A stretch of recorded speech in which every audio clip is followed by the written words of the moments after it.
Hi everyone, this is Gavin from Gavin's Gadgets. Hope you guys are keeping well. And today I'm going to be reviewing the Huawei P40 Pro. So if we take a closer look, and as you can see, that's a really nice phone. The cameras on the back, very impressive. This has a 6.5 Full HD OLED with 90Hz screen. Inside there's the Kirin 990. The cameras on the back, there are 4 cameras. There's a 50 megapixel main sensor, a 40 megapixel cine wide, a 12 megapixel and a 2 megapixel main cameras. This does do 5 times optical zoom and up to 50 times digital zoom. It has OIS and AIS for the best photo. 4K 60 is stabilized. It also has something called Huawei Golden Snap AI technology, which can remove passers-by. It obviously does the super night mode. If I just turn this around to the front, you have a 32 megapixel front camera with a time of flight sensor as well. There's 8 gig of RAM, 256 gig of storage, and fingerprint is underneath the screen. So you have everything in a really nice looking body, and this is extremely comfortable to hold. It did have a case in the box. It does have the supercharger as well, which is the nice 40-watt supercharger. But let's just take a closer look now at the settings, the camera interface, some of the features on that. I'm also going to talk about and show you some of the apps I've got installed on here and how I've done that. And then I'm going to talk about, finally, at the very end, more about the situation with Google and show you some 4K 60 video footage and some more photos. So let's take a look at some of the options in the settings. You've got into the network. If you look at the SIM management, it's dual SIM, and you can have one SIM at 5G and the other goes up to 4G, or you can use Huawei's nano storage memory cards as one of these for the second SIM. There are plenty of options on the home screen.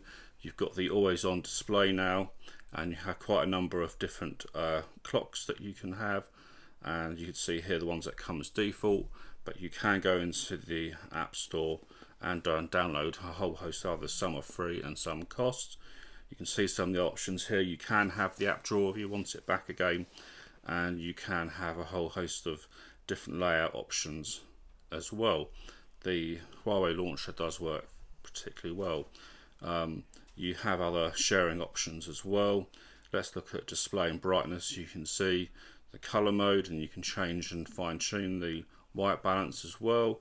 Your eye comfort, dark mode, that is across the whole phone. If you want to try and save battery, or just prefer dark mode, and as you can see, it does go up to 90 Hz for this particular screen. And typical Huawei, lots of different options here. You'll also notice it's got the Huawei hiss and sound effects, so when you plug in headphones, which is this sort of graphic equalizer, and that works quite nicely. On the battery, you've got various options here to change the settings to get more out of the battery, and also the reverse wireless charging. And you do have the Huawei Assistant now, and some other options for one-handed mode, shortcuts, and so on. So that's a quick look at the settings, and you'll see that we're currently on the Android security patch 1st of May. One thing that might be of interest is what can you use as an alternative for mapping. But fortunately now Here Maps are available, and just showing you some of the screens here and how it all works. It's a very good application. It takes about 1 gig to download the whole map of the United Kingdom, and you can have turn-by-turn directions, walking, however you want to do it. And I'm just going to show you some more about the screen. So if we stop the current guidance and we zoom in on the map, you can just see the sort of detail that you get. Not quite Google Maps level of detail, but it's still good enough. In fact, it's pretty good. And I've been using it to drive. The limited driving I have done during the COVID, it has actually proved to be very accurate.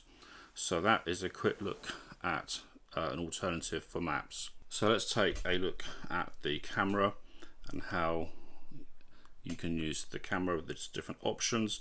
So you can see at the bottom you have all the different modes, from aperture, which is where you can set different f-stops from 0.95 to f16, and you can afterwards edit the focus point and change the aperture going into the gallery app. Portrait mode has beauty mode and different effects. You've got quite a number of different settings here. You can see from the aspect ratio, you can change that. You've got also the assistive grid, video resolution, and you'll see that's now 4K, and we do have 60 frames per second, and it is very well stabilized, which I shall show you as we get to some sample footage. You do have beauty mode on video as well. Pro mode, huge range from ISO 50 up to 409,600, and shutter speed you've got from 1/4000 to 30 seconds. So that's quite handy. You also have an option, if you go back, into the Pro mode, where you can select the high-res 50 megapixel sensor if you want to do that instead of it doing the computational stuff. Lots of different modes here. Slow-mo, very powerful. You've got anything from up to 7,680 frames per second. I would say probably at 240 frames per second is ideal. It's the sort of right sort of spot. It's quite incredible, some of the options there. You do have a whole range of other modes. You've got your typical light painting mode for traffic trails, silky water. The nice thing is you don't need to use a tripod for silky water now. You can do it handheld, dual screen, and you can see some of the other underwater mode as well, where you use the hard buttons to change everything. And that is the camera. So before I talk about the Google situation, just want to show you some video and also some of the photos I've taken. Let's take a look at those.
One of the questions is, how do I operate the phone without Google? Well, if you go into the Huawei app gallery, where there's a whole host of apps, you'll see there's Microsoft Word, there's different categories, and you can see some of the apps as we scroll through.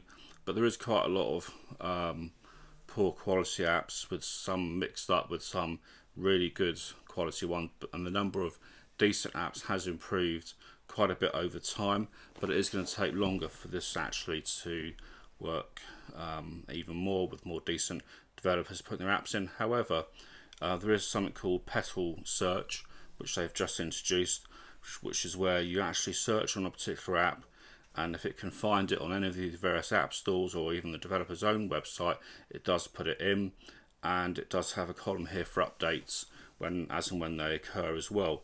But as you can see, I've got quite a few decent apps using that Petal Search, and I have everything I really need in here.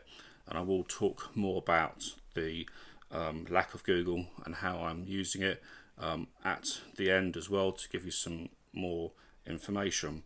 But as you can see, the biggest surprise is that you have Microsoft here, and you've got everything from Word, Excel, PowerPoint, PDF, Media, and Notes. So really, you're not missing out on too much. As you can see, again, just quickly showing you, all the different apps that I have that you would be familiar with. So one of the special effects you can do is where you can remove a passerby, and for this you need moving picture on when you're taking a photo. You can go into the mode quite easily, pick a photo, you can change which frame you want as the cover frame as well, and literally you just press remove passerby and boom, person's gone. It's that simple and really effective. Another option I'm going to talk about is colour splash. Now the colour splash selects a photo where you want to remove all colour but a single colour, go across into the settings, press on the red for the red letterbox, and any other red is highlighted and kept, and it is that simple to use something called colour splash. But there are a lot of features in this photo editor. You can do silky water like so, and you can do that handheld as well. It's better on a tripod, but you can do it handheld. If you look at some zooms from ultra wide to wide to 5 and 10 times zoom, you see the quality is pretty good. So obviously the big sticking point is the lack of Google mobile services on the Huawei phone. So they've got 3 solutions. One is their Huawei app gallery, second is phone clone, and third, which they've just introduced, is petal search. Now me personally, I found using the app called petal search the most useful because it goes through all the third-party app stores apart from Google. So there's Aptoid, and it even goes onto the developers' websites and finds the APKs so you can download and install them.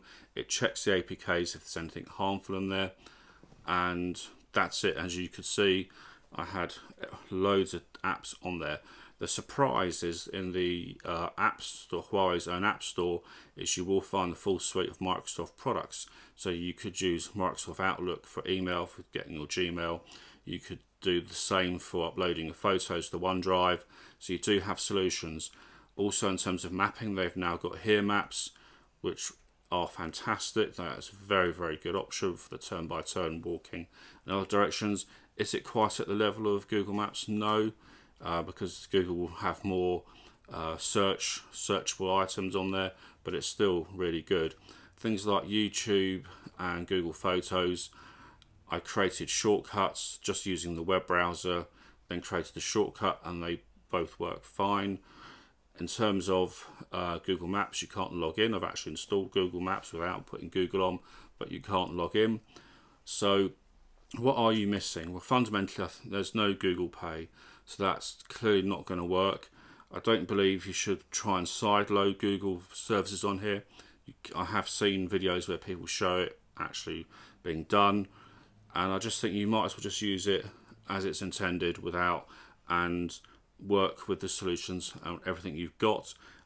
It's not ideal, absolutely be better if it did have Google built in, but it is possible to use it without, so long as the applications or the workarounds that you can do work for you. They may not work for everybody, but there are options there. Overall, as a piece of hardware, this is a gorgeous piece of kit. It's got a decent battery, it's 5G, it's dual SIM, has the IR blaster on top so you can control the TV. It's got good audio out. It's not stereo speakers, that's the one bit I don't like. It uses the speaker under the screen here, so that is how that works.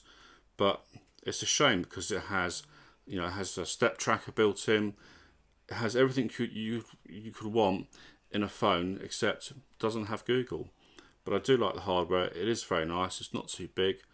It has a camera that has a lot of versatility in terms of all the different modes and different features that you can have. But if you do have any questions, ask in the comments below. This is Gavin from Gavin's Gadgets. Catch you guys soon. This is the P40 Pro. Bye for now.